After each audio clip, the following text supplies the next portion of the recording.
Hello friends, today's topic is TCP flow control and how it works. What exactly is the need for it and how does TCP use it for its benefit? Actually, just understand the flow control as a concept like we have water flowing. Then to control that, we use those dams or to deviate its direction. We use stoppers and all those things so that we can control the pace, the speed of that high flowing water. Similarly is the concept with the packet flow. When the packets are flowing, we need to ensure that between the sender and the receiver, nobody is overwhelmed. Most of the time, it is the receiver. If the sender is a fast one, that means it is a fast sender. In that case, and if the receiver is not that good, receiver is a slow receiver, then in that case, that slow receiver is overwhelmed. It doesn't have enough resources to process this or match the speed of the sender, the speed at which it is sending the data. So in those cases, when there is a fast sender and a slow receiver, we definitely need this flow control. Otherwise, in ideal world, when both the parties are good, sender and receiver both match and they are performing very well, in that case, we send data, we get ACK, again we send data, we get ACK. So there is no problem in that. Problem starts when both parties are not meeting each other's expectation. One sender is fast and the receiver is slow. So in that case, we need this concept. Let's see what is inside this and proceed ahead. Now, this is the same thing that we have been discussing. See, both parties have a particular buffer. Both the sender and the receiver, they maintain a buffer. When we speak about the buffer from the receiver, that is called a window size. So, the receiver's buffer is called a window size. That means the amount of data that the sender can send in a go without getting an acknowledgement. That is called the window size. So receiver sender can wait till that time as per the window size provided. Now that window size is the available space available in that buffer area from the receiver side. So this is how it is calculated. Now here, as you can see, this particular portion that you are seeing, this entire is the receiver window. In the entire receiver window, this is the space which is already filled with the data that has still not been processed. That means this data is right now is being processed, but this space is not empty. It is filled with data. What is empty is this particular space that you see here, starting from here till here. This is called the receiver window. That means the available space in the receiver's buffer. That is called the receiver window, or the other name is window size. Window size is nothing but the receiver window size. The space, the available space that you are seeing here, that is called a window size or the receiver window or a Windows advertisement. All these names are for the same purpose. So now when this particular data would be processed, right now it is not processed, so that's why it is occupying a particular space. Now when this data would be processed, the line that you are seeing right here, it would go to the right hand side and it would be somewhere like this. That means this one is remaining data to be processed, this one is already processed. In that case, we would have a bigger window starting from here till here. So that means more available space to get more data from the center side. So this is how it actually works. My drawing might be very bad, but I hope you understood the concept. Let's move on to the next slide. Now, this is a very important thing that we have to discuss. This is called sliding window protocol. Sliding as in that it keeps on moving. It varies. It moves. It actually slides to the left, slides to the right, and this is why it is called a sliding window protocol. And why does it move? Let's just understand that in a bit more detail. Now, this particular window, if you can see here, these things, both this window, this one, this is the right edge, this is the left edge. Similarly, you see this window here, this is the left edge and this is the right edge. Now what we are saying about the left edge, right edge, see this particular data that you see here, 1 2 these bytes that you see here, these are the bytes which are on the left of this left edge. These are the bytes for which they has been sent and the acknowledgement has been received. That means ACK is with us. Now once, let's say second byte, this second is sent, what would the ACK say? It would say ACK 3. ACK is always +1. So second is sent, ACK would say now send me 3. So that means this needs to be sent out. Once this needs to be sent out, because these are already out, ACK is done. Once this would be sent out, these all data that you see in the middle, they have been sent, but still due to no processing being done yet from the receiver end, they haven't got the acknowledgement. So that's why they are in the window. That means sent but window acknowledgement, sent but the acknowledgement has not been received, so they are just waiting in queue. Now these are the data, these ones that you see on the right hand side of the window, these are the ones which are not yet sent. They are not ready to be sent. The reason being they are just waiting for for the receiver to acknowledge whatever has already been sent to it. Once this is acknowledged, then there would be the turn of this data.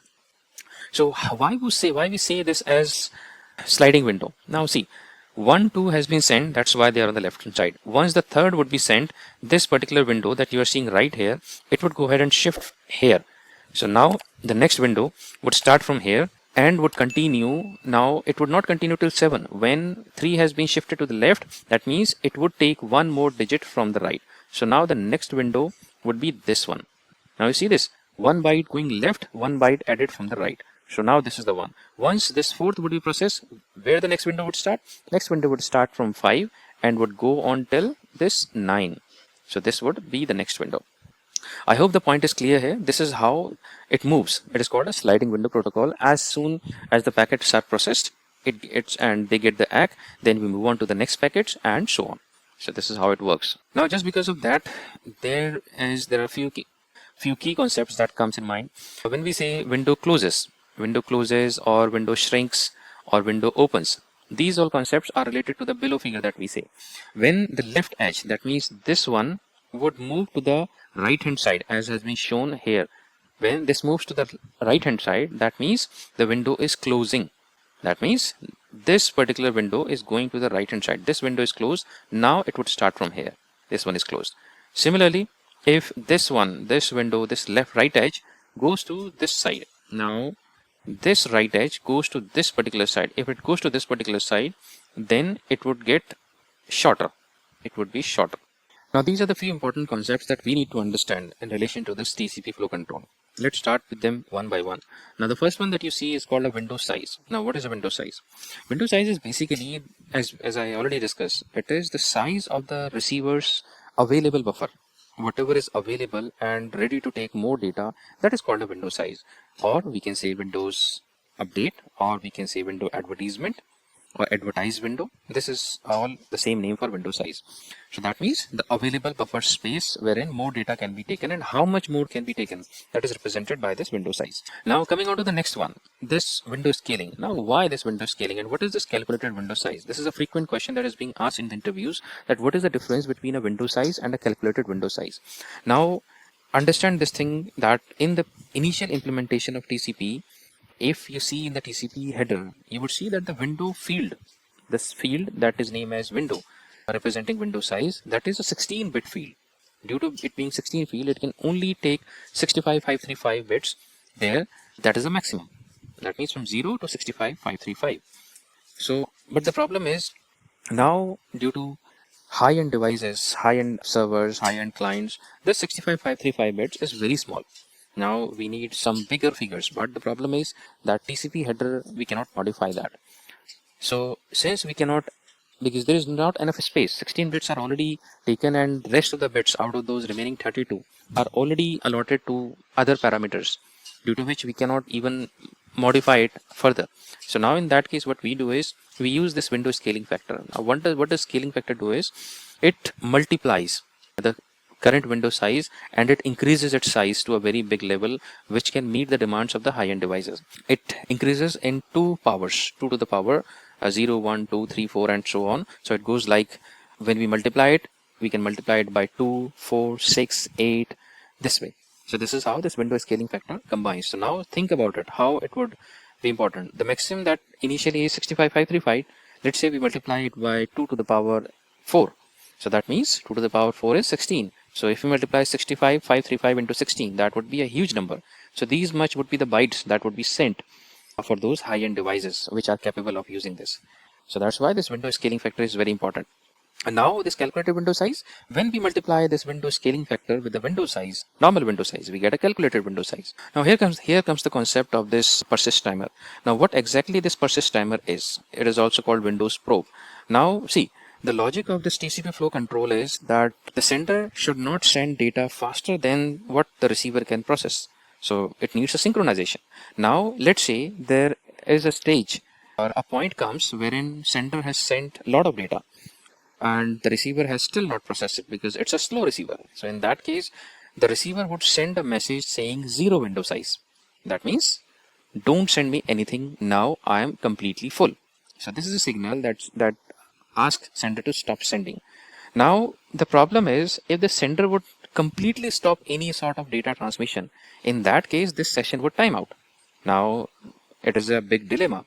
The receiver has said don't send me anything, And if the sender does that, it is a session timeout. So in order to avoid that timeout and let the session be continued, what the sender would do is sender would keep on sending very small packets of data at regular intervals, just to like hi hello sort of data.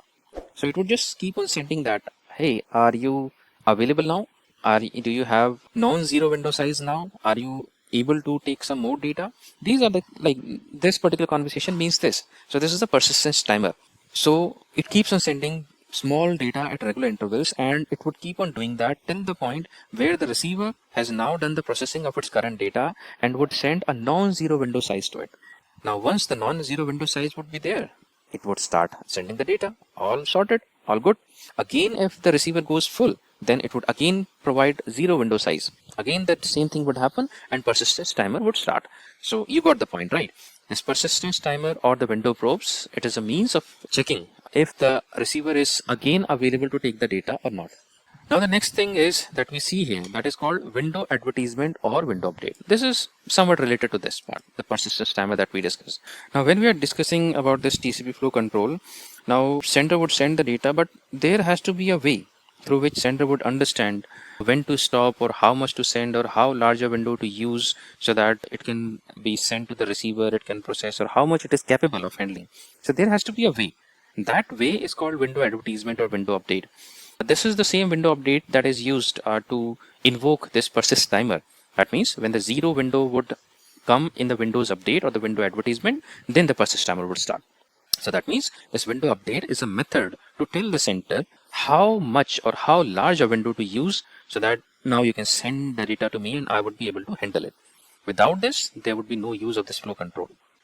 This particular window update is sent in the same packet, same ACK packet that is sent. So you see that zero windows or a non-zero window size or both the things that you see there, you would always see in the same ACK packet. That means one packet, both the things. ACK is also there and this window update information is also there. On the basis of that, the sender would decide how much to send further. Or should I hold? Should I invoke the persist timer? Or what should I do? The decision is based on the Windows update values. Now the next concept here is TCP slow start. Now this is also very important. How does slow start work? As the name suggests, slowly start. That means, let's say there are two instances. Let's say both the sender and the receiver are in the same network, same LAN.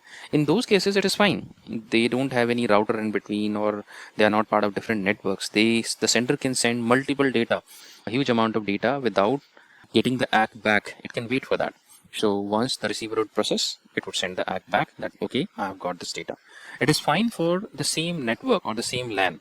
But what if it is on a different network? There are multiple routers in between and different capability routers. Some might be modern routers, some might be old routers, some might have space issues, some might have other limitations. Now, what about those conditions? In those conditions, it is not just about the sender and the receiver. These routers also play an important part. Let's say your sender and receiver both are very capable, but these routers, they have a very small MTU size.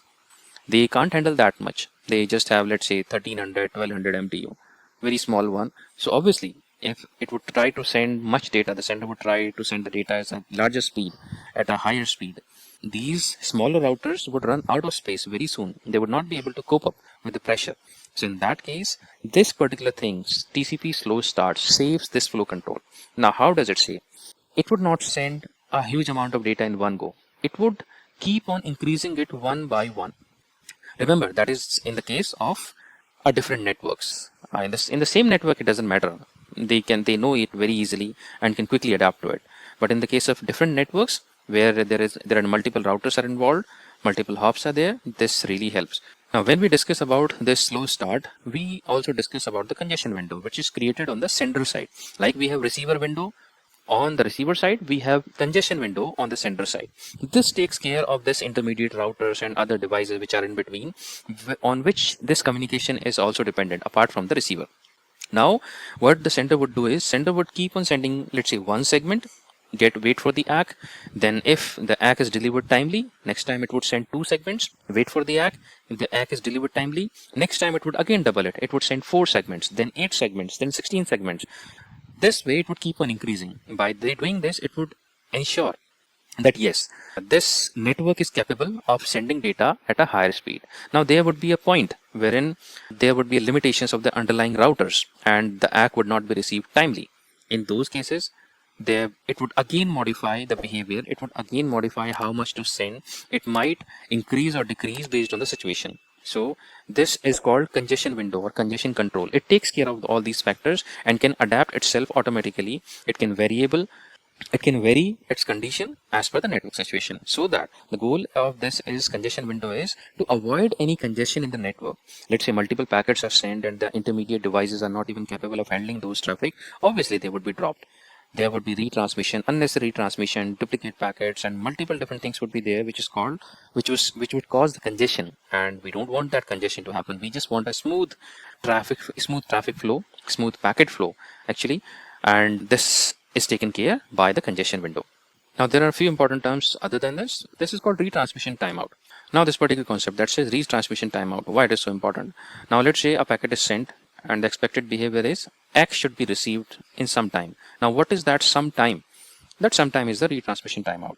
In that particular time, if the X is not received to the sender would understand that the packet is lost and it needs to be resent. That means retransmitted. That is the retransmission timeout, RTO. So that means after this particular time, the sender would assume the packet is lost and it would retransmit it.